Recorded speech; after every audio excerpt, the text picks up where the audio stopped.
निर्धार भएर आइसकेपछि डङ्ग डुङ्ग ग्राङ गुडुङ बोल्नुपर्ने यो स्थितिको अलिकति नयाँ रूप दिनुपर्ने छ। नेताहरू भनेको बोलेको पुरा गर्नु हुन्छ भन्ने कुरा प्रमाणित गर्नुपर्ने छ। यो अन्तिम पटकको मेरो म चुनावमा जसरी पनि जित्नुपर्छ भनेर हिँडेको छोरी होइन तपाईहरु। यही डाँडा काँडा पाखा पखेरामा अबको 30औं वर्ष यो मेरो राजनीतिको सुरु खुड्किला हो। तपाईहरुले साथ दिइराख्नुस्, सधैँभरि तपाईहरुको साथमा मेरो ज्यान अर्पण गर्नेछु भनेर हिँडेको छोरीको यो संकल्पले के भन्दैछु भने यो ठाउँमा मैले भन्दा धेरै कुरा गरिसक्नु भएको छ मेरो अग्रजहरूले। मेरो बुबाहरूको साथीहरू हुनुहुन्छ, उहाँ मेरो बुबा जनप्रतिनिधि हुँदा बेलादेखिको जनप्रतिनिधि हुनुहुन्छ यहाँ। उहाँहरूको अगाडि र तपाईहरुको अगाडि मैले धेरै कुरा गर्यो भने इन्द्रको अगाडि स्वर्गको बयान गरे जस्तो हुन्छ। तपाईहरु म भन्दा अनुभवले धेरै भोटा फटाइसक्नु भएको छ र आमा बुबाहरूको अनुभव, युवा साथीहरूको जोश जागर र पछिल्ला पिढीका भाइ बहिनीहरूको सहारा बनेर नेकपा एमाले ओखलढुङ्गा जिल्लाले एउटा नेतृत्व गर्दैछ अस्मिता थापाको जनप्रतिनिधिको हैसियतबाट र तपाईहरुको भरोसालाई कति पनि कम हुन नदिने गरी तपाईहरुको मुहारमा के कारणले खुसी फर्किन्छ त्यो खुसी खोजेर ल्याएर तपाईहरुको पोल्टामा दिने गरी अस्मिता थापाले काम गर्छ भन्ने कुरा म अनुरोध गर्न चाहन्छु। मेरो यो नालसुमा साइनो गाँसिएको छ। म तपाईहरुलाई भन्नै पर्छ, सीताराम दाई उहाँको नेतृत्वमा उहाँले एउटा सम्बन्ध जोड्ने एक खालको नेतृत्व गरिदिनु भएको छ। हामीले रुम्जाटारको गुम्बालाई साँची राखेर मितेरी साइनो गाँसेका छौँ। यो नालसु मेरो घर भएको छ। म तपाईहरुलाई सबैजनालाई म एउटा मिछोरीको तर्फबाट नमस्कार गर्न चाहन्छु, ढोक गर्न चाहन्छु। उपस्थितिले पनि त्यो देखाइसकेको छ।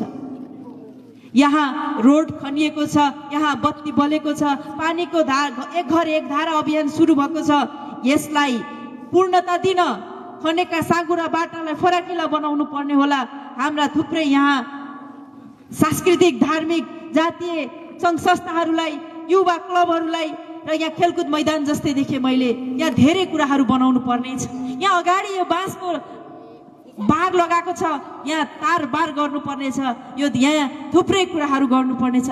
तर अहिले चुनावभन्दा अगाडि बोल्ने कुरा मात्रै ठुलो होइन। म चुनाव पछाडि तपाईहरुसँगै आएर अरू राजनीतिक दलको मान्छेहरूलाई पनि यहाँ राखेर, यहाँको अरू सबै जनप्रतिनिधिलाई पनि यहाँ राखेर, यहाँ जो वडाध्यक्षमा हाम्रो पार्टीको प्रतिनिधित्व गरेर जो उपविजेता बन्नुभयो उहाँहरूलाई साथमा लिएर यहाँको जनप्रतिनिधिको हैसियतले नगरपालिकाको उपप्रमुखको नेतृत्व गर्नुभएको छ। उहाँहरूको नेतृत्वमा तपाईहरुले भने जस्तै 100मा 100 गर्न नसकौँला, तर यो नालसुबासीको आवाज बोकेर सिंह दरबार ढकढकाउनु पर्छ भने नि अस्मिता थापा तयार छ। विराटनगर कोशी प्रदेश ढकढकाउन जानुपर्छ भने नि अस्मिता थापा तयार छ।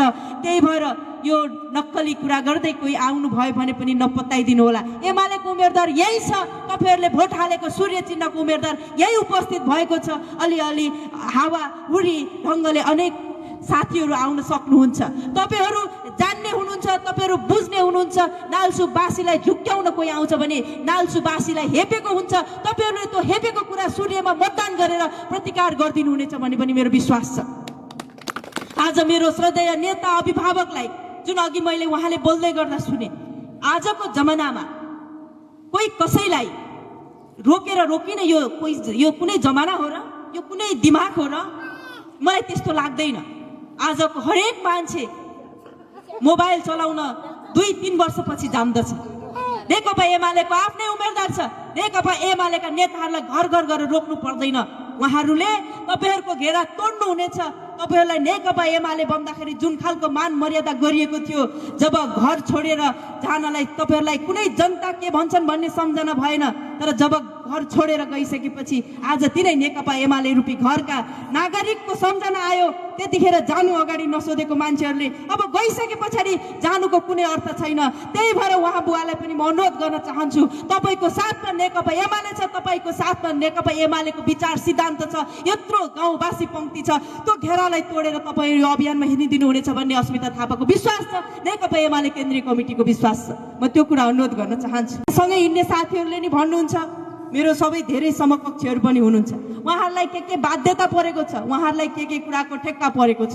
तर म भन्न चाहन्छु त्यही घरको आफ्नो बिहे गरेको छ भने श्रीमतीको मत जोगाएर देखाउनुहोस्। यदि तपाईँहरूको घरमा आमा दिदी बहिनी हुनुहुन्छ भने उहाँहरूको मात्रै मत जोगाउनुहोस्, अन्त कुनै जोगाउनु पर्दैन। उहाँहरूको घरको मत पनि नेकपा एमाले अस्मिता थापा ओखलढुङ्गा जिल्लाको पहिलो नेकपा एमालेको महिला उम्मेदवारलाई आउनेछ, यो ग्यारेन्टी हामीले लिएको छ।